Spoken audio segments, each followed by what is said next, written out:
a group of us who are friends just decided to come out today with this blank sign because we all felt quite strongly about the fact that people have been arrested for either heckling the proclamation of the king or holding signs or even being threatened with arrest for holding blank pieces of paper. And some people have joined us, some people have come along. It's not an organised group, it's simply people expressing an opinion and a right to share anti-monarchy opinions.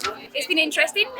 Obviously there's a lot of tourists here, people who are on holiday and aren't really here for the funeral because life does go on around this event, and a lot of people are just getting to their work and they're not stopping for any of the ceremonies.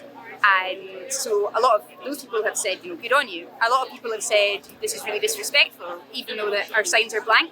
But it's automatically, it disrupts this idea that everybody's grieving, and that it disrupts this culture of bowing to the monarchy, and that really offends people. A lot of people have said this is really offensive, even though there's not really anything for them to get offended by, and I find that quite revealing about the culture around the monarchy and things that can't be questioned in this country. So there's definitely been some interesting reactions. A lot of people saying, wrong time and place, even though this is a public space, so much of people's work and living is disrupted for this ceremony, and people have space to be here and do their grieving if that brings them solace. People have space to be here and be holding signs, as we have a right to. This is about the right to protest, but it's about the fact that it's anti-monarchy sentiment that's being shut down and that people are being arrested for sharing those sentiments. So it's kind of about both. Yeah. But you're not an anti-monarchist per se.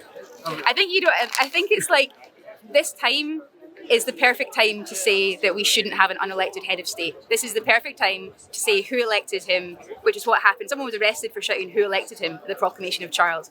And I actually do agree, why should that guy get to be the unelected head of state? What better time to ask why that's happening than when he's been proclaimed king? So yeah, I think we do have to have change in this country. We do have to have a democratic process. People have a right to have a say in how the country should be run or how things should change. And I think that's what democracy looks like.